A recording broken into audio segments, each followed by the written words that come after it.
I'm now going to teach you the knife fighting, which is the core of the Filipino martial arts. Knife fighting is very scientific. It's a lot more to it than just this strike, or coming in with a reverse punch with a knife and doing a block and doing a strike.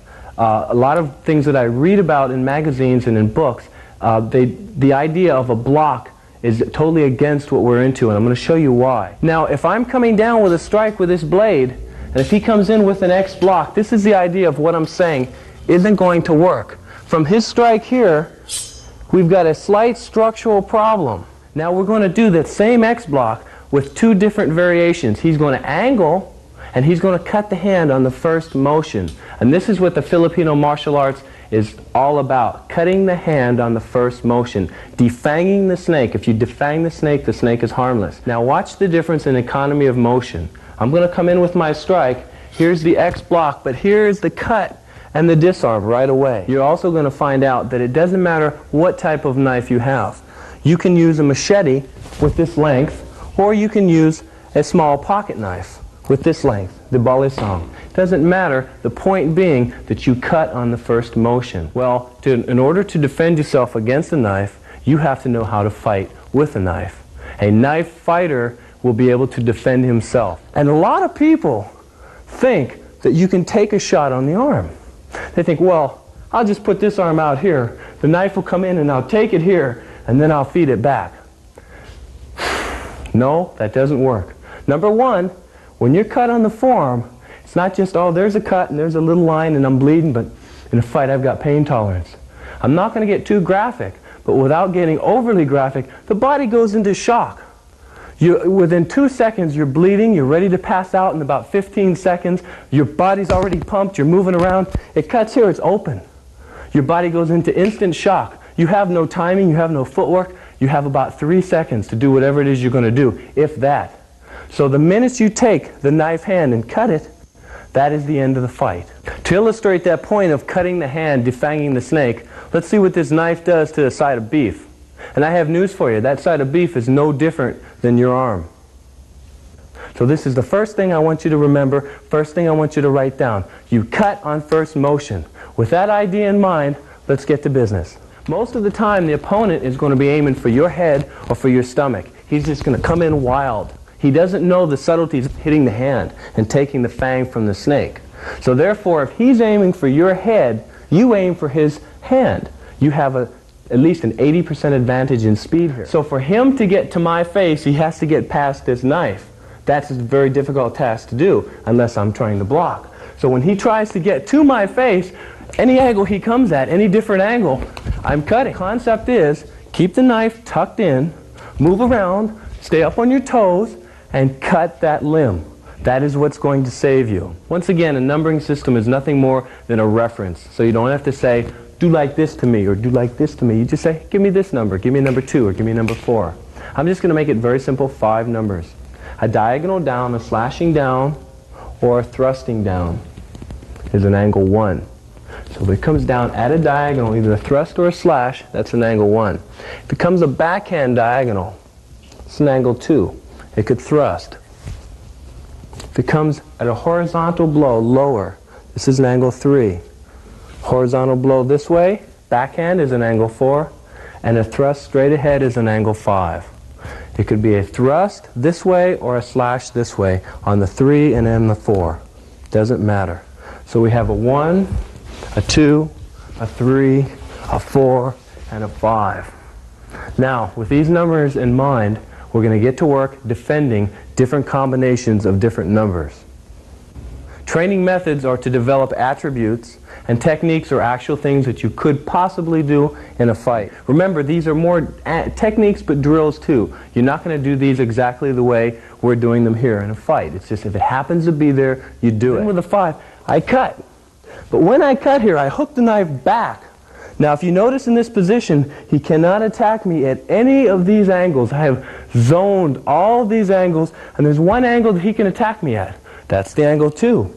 I'm ready for this angle. When I get this angle, I'm going to cut, disarm, take the throat, and throw.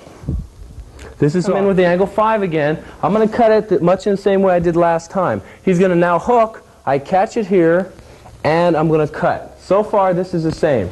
I'm going to disarm, and now instead of a cut and a throw, I'm going to go into a lock. The minute I disarm here and I make a little cut here, I'm going to hook it around, and this is my takedown.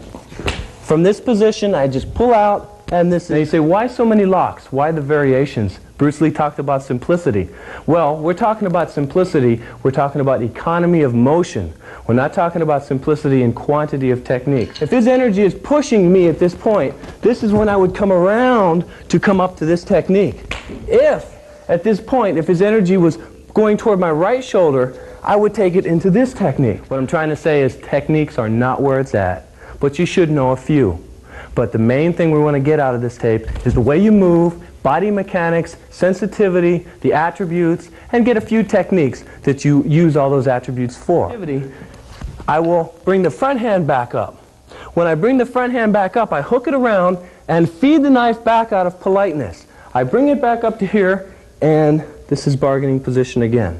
What I want to do is I want to address the word energy. I keep bringing that up a lot. When I say energy, I'm not talking about some mystical, magical chi or whatever. What I'm talking about is just simply pressure.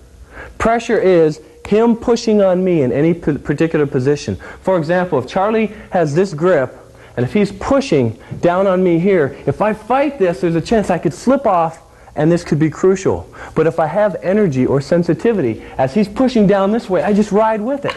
And then it's crucial for the other person. So that's what I call sensitivity.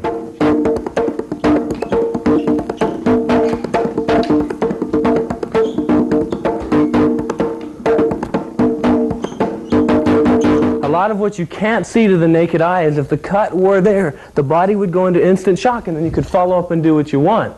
So what you see is when you see the cut, we continue. So it tends to look a little bit like a clash.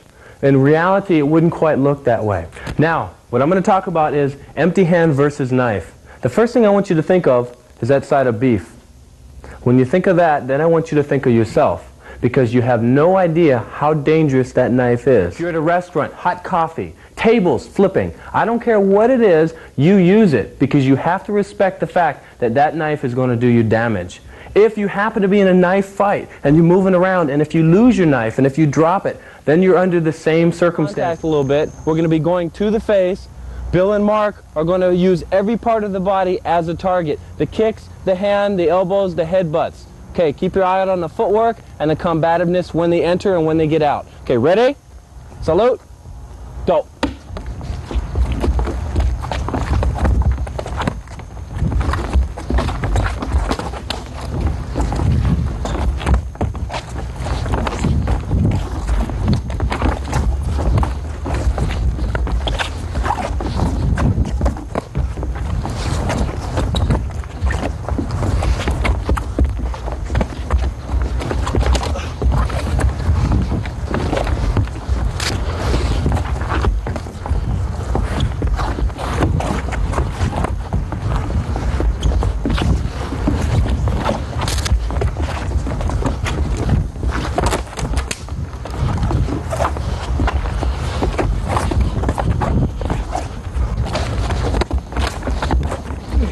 Break.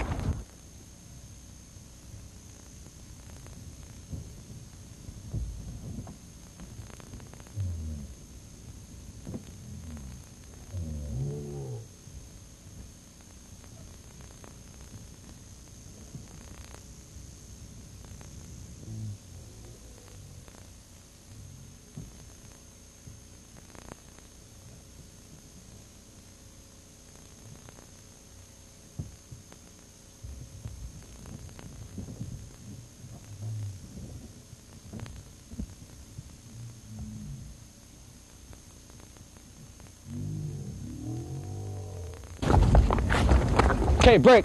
Good.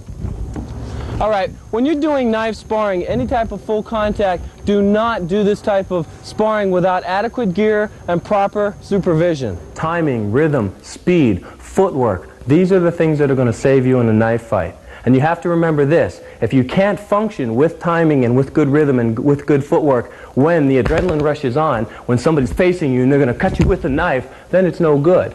So what I want you to do is I want you to use your imagination as your very best tool. And when you train in front of the mirror, that's what I want you to think of.